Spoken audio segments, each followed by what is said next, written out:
Hi guys, welcome back to ATH classes. ഞാനൊരു cinema dialogue പറഞ്ഞുകൊണ്ട് തുടങ്ങാം. കണ്ടില്ലേ കേശവ, ഇവനാണോ നമുക്ക് സമാനൻ? ഇവന്റെ പ്രഹരത്താൽ നമ്മുടെ രഥം 2 അടി പുറകോട്ട് നീങ്ങിയെങ്കിൽ നമ്മുടെ അസ്ത്രത്താൽ അവന്റെ രഥം 10 അടി പുറകോട്ട് നീങ്ങി. ഹേ ധനഞ്ജയ, നിന്റെ രഥം അഗ്നിദേവന്റെ വരം, കാവലാൾ ധ്വജസ്ഥിതനായ ആഞ്ജനേയൻ, തേരാളിയായി ത്രിലോകനാഥനായ നാം. എന്നിട്ടും രഥം 2 അടി പുറകോട്ട് നീങ്ങിയെങ്കിൽ ആലോചിക്കൂ അർജുന, അവനൊരു സാധാരണ യോദ്ധാവല്ല. കണ്ടില്ലേ കണ്ണിൽ സൂര്യ തേജസ്, കയ്യിൽ അജയ്യമായ വിജയാസ്ത്രം. അവന്റെ നാമം വിസ്മരിക്കപ്പെടാത്ത ചരിത്രമാകും. ഇത് കേട്ടപ്പോൾ തന്നെ ഞാൻ പറയാൻ വരുന്ന ആളെ കുറിച്ച് നിങ്ങൾക്ക് മനസ്സിലായിട്ടുണ്ടാകും. One and only Karnan. കുട്ടിക്കാലത്ത് അച്ചമ്മ പറഞ്ഞു തന്നിട്ടുള്ള മഹാഭാരത കഥയിലെ എന്റെ ഫേവറേറ്റ് ആയിട്ടുള്ള ഒരു ക്യാരക്ടറാണ് കർണൻ. നമ്മൾ ഈ വീഡിയോയിൽ കർണൻ എന്ന ക്യാരക്ടറിനെ ഇവാലുവേറ്റ് ചെയ്യാൻ പോവുകയാണ്. കുന്തിഭോജൻ എന്ന രാജാവിന്റെ വളർത്തുപുത്രിയായിരുന്നു കുന്തി ദേവി. ഒരിക്കൽ കൊട്ടാരത്തിലേക്ക് ഉഗ്രകോപമുള്ള ദുർവാസ മഹർഷി വന്നു. അദ്ദേഹത്തെ വളരെ നന്നായി കുന്തി ദേവി സൽക്കരിച്ചു. ഇതിൽ പ്രീതിപ്പെട്ട ദുർവാസ മഹർഷി അവൾക്ക് ഒരു വരം നൽകി. ഈ മന്ത്രം ഉച്ചരിച്ചാൽ നിനക്ക് ദേവന്മാരുടെ പ്രസാദമായി അവരിൽ നിന്നും ഒരു കുട്ടിയെ കിട്ടും. ഈ വരം പരീക്ഷിക്കാനായി കുന്തി ദേവി തീരുമാനിച്ചു. ദേവി മന്ത്രം ഉരുവിട്ടു. സാക്ഷാൽ സൂര്യദേവൻ പ്രത്യക്ഷപ്പെട്ടു. താൻ വരം പരീക്ഷിക്കാൻ വിളിച്ചു വരുത്തിയതായിരുന്നു എന്ന് ദേവി സൂര്യദേവനോട് പറഞ്ഞു. എന്നാൽ വരം പിൻവലിക്കാൻ പറ്റില്ലെന്ന് സൂര്യദേവനും. അങ്ങനെ സൂര്യപുത്രനായ കവചകുണ്ടലധാരിയായ കർണൻ ജനിച്ചു. കുന്തിദേവി അവിവാഹിതയായ ഒരു കന്യകയായിരുന്നു. അതുകൊണ്ട് ദേവിക്ക് കുഞ്ഞിനെ വളർത്താൻ സാധിക്കില്ലായിരുന്നു. ഇത് പുറത്തറിഞ്ഞാൽ പലരും തന്നെ വിമർശിക്കുകയും അപമാനിക്കുകയും ചെയ്യുമെന്ന് ഉറപ്പായിരുന്നു. ഇതൊഴിവാക്കാൻ മനസ്സില്ലാ മനസ്സോടെ ആ ചോരക്കുഞ്ഞിനെ തന്റെ തോഴിക്ക് കൈമാറി കുന്തിദേവി. തോഴി ആ പിഞ്ചുകുഞ്ഞിനെ ഒരു കൊട്ടയിലാക്കി നദിയിൽ ഉപേക്ഷിച്ചു. നദിയിൽ ഒഴുകുമ്പോൾ കുഞ്ഞിന്റെ നെഞ്ചിൽ നിന്നും പ്രകാശം തീവ്രമായി ജ്വലിച്ചു. ജന്മനാ തന്നെ സൂര്യദേവൻ തന്റെ മകന് നൽകിയ കവചകുണ്ടലമായിരുന്നു അത് അവന് സംരക്ഷണമേകി.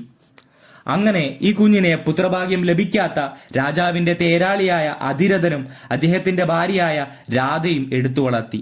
അങ്ങനെ കൗന്ദേയനായ കർണൻ സൂതപുത്രനായി, ധർമ്മിഷ്ഠനായ രാധേയനായി. കർണനെ ആധുനിക കാലത്ത് ഒരു ദുരന്ത നായകനായിട്ടാണ് പലരും കരുതുന്നത്. എന്നാൽ എനിക്ക് അദ്ദേഹം അജേയനായ മഹാവീരനാണ്. ഒരു മനുഷ്യന് അനുഭവിക്കാവുന്നതിലും അധികം അപമാനം കർണൻ സഹിച്ചിട്ടുണ്ട്. കർണനും അർജുനനും തമ്മിൽ താരതമ്യപ്പെടുത്തുമ്പോൾ എന്റെ അഭിപ്രായത്തിൽ മുന്നിട്ട് നിൽക്കുന്നത് കർണനാണ്. അർജുനന് എല്ലാ കാലത്തും ഒരു ഗ്രൗണ്ട് സപ്പോർട്ട് കിട്ടിയിരുന്നു. ചെറുപ്പകാലത്ത് ഗുരുവായിട്ടുള്ള ദ്രോണാചാര്യയിൽ നിന്നും മഹാഭാരത യുദ്ധസമയത്ത് ത്രിലോകനാഥനായ ശ്രീകൃഷ്ണയും സപ്പോർട്ട് അർജുനന് ഉണ്ടായിരുന്നു. എന്നാൽ കർണൻ ഒറ്റയ്ക്ക് വഴിവെട്ടി വന്നവനാണ്. ഒരു ഗ്രൗണ്ട് സപ്പോർട്ട് പോലുമില്ലാതെ സൂതപുത്രനെ തന്നെ അപമാനിച്ച ആളുകളുടെ മുന്നിൽ നെഞ്ചുവിരിച്ച് പോരാടിയ ധർമ്മിഷ്ഠനായ രാധേയനാണ് അദ്ദേഹം. അസാമാന്യമായ ആത്മവിശ്വാസവും മനക്കരുത്തും അദ്ദേഹത്തിനുണ്ട്. മഹാഭാരത യുദ്ധസമയത്ത് തന്റെ ബന്ധുക്കളാണ് മുന്നിൽ നിൽക്കുന്നത് എന്നറിഞ്ഞ് യുദ്ധഭൂമിയിൽ തളർന്നുപോയ അർജുനൻ. എന്നാൽ കർണൻ ചങ്കുറപ്പോടെ നിലകൊണ്ടു. ആയുധ പരീക്ഷാ സമയത്ത് സൂതനെന്ന് വിളിച്ച് തന്റെ കഴിവിനെ അംഗീകരിക്കാതെ കളിയാക്കിയപ്പോൾ കർണന് താങ്ങായി നിന്നത് ദുര്യോധനനായിരുന്നു. അപമാനവേളയിൽ ദുര്യോധനൻ കർണനെ പിന്തുണച്ചു. അവനെ അംഗരാജാവായി ദുര്യോധനൻ പട്ടം നൽകി. തന്റെ ഉറ്റമിറ്റത്തെ സംരക്ഷിക്കാൻ കർണൻ യുദ്ധഭൂമിയിലേക്ക് ഇറങ്ങി.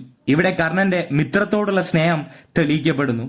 ദുര്യോധനൻ ചെയ്യുന്നത് അധർമ്മമാണെന്ന് അറിഞ്ഞിട്ടും ആപത്കാലത്ത് തനിക്ക് താങ്ങായ മിത്രത്തെ കർണൻ ചേർത്ത് നിർത്തുന്നു. അതാണ് കർണന്റെ ധാർമ്മികത.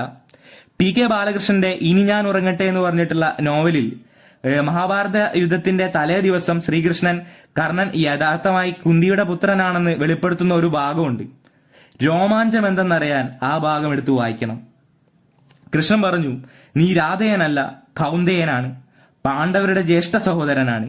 നീ യുദ്ധത്തിൽ നിന്ന് പിന്മാറുകയാണെങ്കിൽ രാജ്യവും പാഞ്ചാലിയും നിനക്ക്.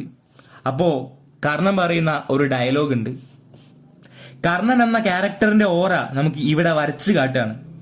അല്ലയോ വാസുദേവ, ഞാൻ അർത്ഥത്തെ, അതായത് പണത്തെ വില വയ്ക്കുന്നവനല്ല, അർത്ഥത്താൽ വിലയ്ക്ക് വാങ്ങാവുന്നവനുമല്ല. സൂതപുത്രനായ ഈ കർണൻ. ഇനി ഞാൻ എങ്ങോട്ട് പിന്മാറാനാണ്? യുദ്ധം തീർച്ചയായി കഴിഞ്ഞു. എന്റെ ബലത്തെ വിശ്വസിച്ചാണ് ദുര്യോധനൻ നിലകൊള്ളുന്നത്. നിന്റെ അച്ഛനമ്മമാരാരാണ്, നിന്റെ കുലമേതാണ് എന്ന കൃപന്റെ ചോദ്യം കേട്ട് ലജ്ജയാൽ തല താഴ്ത്തിയ നിമിഷം നിവാരണമറ്റ അപമാനബോധത്താൽ മരിച്ച എനിക്ക് കൈത്താങ്ങായത് സുയോധനാണ്. എനിക്ക് ഇനി പിന്മാറ്റമില്ല. യുദ്ധം മുമ്പിൽ തന്നെ നിൽക്കുന്നു. ജയാപജയങ്ങൾ അതിന്റെ പിന്നിൽ എവിടെയോ പതിഞ്ഞു നിൽക്കുന്നു. ജയാപജയങ്ങൾ ഗൗനിക്കാതെ മരണഭയം കൂടാതെ സുയോധനു വേണ്ടി എന്റെ സ്വന്തം അനുജന്മാരുമായി ഞാൻ യുദ്ധം ചെയ്യും. ആ യുദ്ധത്തിൽ അർജുന ശരമേറ്റ് കർണൻ എന്ന് ഭൂമിയിൽ വീഴുന്നുവോ കൃഷ്ണ, അന്നാണ് പാണ്ഡവർ യുദ്ധം ജയിക്കുക.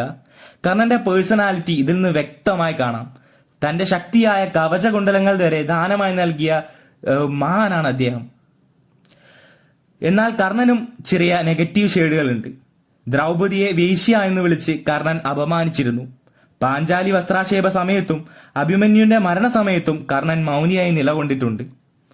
കർണന്റെ ജീവിതത്തിൽ നിർഭാഗ്യം തുളുമ്പി നിന്നിരുന്നു. സൂതപുത്രൻ എന്ന അധിക്ഷേപം, തന്റെ ഗുരുവിൽ നിന്നുള്ള ശാപം, രഥചക്രം മണ്ണിൽ താഴ്ന്നത്, വിദ്യ നിഷേധിച്ച ദ്രോണാചാര്യരുടെ വാക്കുകൾ, അങ്ങനെ സ്വന്തം ഗുരു ശപിച്ചപ്പോൾ വേറെ വല്ല ആളെങ്കിൽ മനസ്സ് തകർന്നു പോവായിരുന്നു. എന്നാൽ ഒരു പുഞ്ചിരിയോടെ കർണൻ അത് സ്വീകരിച്ചു.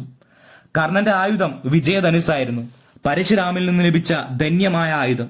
എന്നാൽ യുദ്ധത്തിന്റെ 17-ാം ദിവസമാണ് കർണൻ അത് ഉപയോഗിക്കുന്നത്.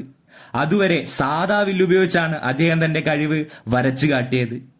ശരമേറ്റു വീഴുന്ന കർണൻ വാസുദേവനോട് ചോദിച്ചു, മാധവ, ജീവൻ വെടിയുന്ന ഈ സമയത്ത് പോലും എന്റെ കഴിവിനുള്ള അംഗീകാരം എനിക്ക് ലഭിക്കുകയില്ലേ?